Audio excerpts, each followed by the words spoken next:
এক সময় যে এই কর্মকার এলাকা যেটা ছিল সাতপায়ের সবচাইতে পুরনো শতবর্ষী, সেটি ঈদ আসলেই কুরবানি ঈদের আগেই দুই মাস আগে থেকে টুংটাং শব্দে মুখরিত থাকত। এখন একেবারেই কর্মহীন হয়ে যাচ্ছেন, ধীরে ধীরে পৈতৃক পেশা হারাচ্ছেন, অনেকে হারিয়ে ভিন্ন পেশায় চলে যাচ্ছেন। কিন্তু গুটি কয়েক যারা রয়ে গেছেন তারা এখনও তাদের সেই পৈতৃক পেশাটি ধরে রেখেছেন, কিন্তু সেই পেশাটি যে ধরে রেখেছেন তাদের সেই ধরনের আয় হচ্ছে না।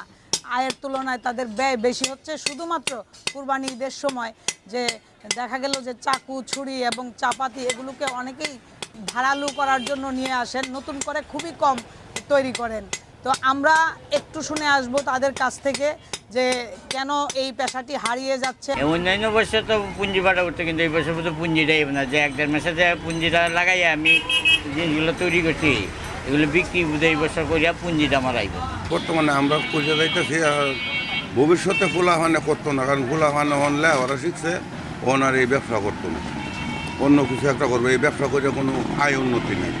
ডিজিটাল বাংলাদেশ না, অনলাইনে সব জিনিসপত্র পেয়ে যায়, কিন্তু গুণগত মান তো ভালো হয় না। আগে যে জিনিসপত্র বানায় এনেছিলাম এগুলো আবার নতুন করিয়া এই দাঁড় দিব, নতুন করে আবার কিনতে হবে না। প্রতি বছর তো কুরবানি যেহেতু দেই, এটি নতুন করে আবার দাঁত দিয়ে নিয়ে গেলেই হয়, কিনতে হয় না।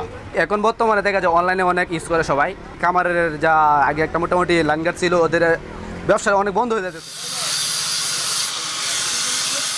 এক সময় দেখা যেত যে এই পেশাটি দিয়েই তাদের আয় অনেক ভালো হতো। এখন দেখা যাচ্ছে যে 300 থেকে 350 এবং 200 থেকে 250 টাকা পর্যন্ত একটি ছুরি ধারালো বা নতুন বিক্রি করা হয়। এতে আসলে তাদের সংসারও চলে না, যে কারণে এখন তারা শুধুমাত্র কুরবানি নয়, পাশাপাশি দেখা গেছে বিভিন্ন সময়ে যে রাজমিস্ত্রিদের জিনিসপত্র বানানো হয় সেই কাজগুলোতে তারা এখন করে যাচ্ছেন। যে জায়গায় 10 থেকে 15টি দোকান ছিল, এখন দেখা গেছে 4 থেকে 5টি করে দোকান রয়েছে। তো তারা চাচ্ছেন যে পেশাটি যদি ফিরে আসে, তাদেরকে যদি সরকারি কোনো সহায়তা করা হয় তাহলে হয়তো তারা উঠে দাঁড়াতে পারবেন, না হয় তারা এবছর কিছুটা ঘাটতিতেই তাদের চলতে হবে।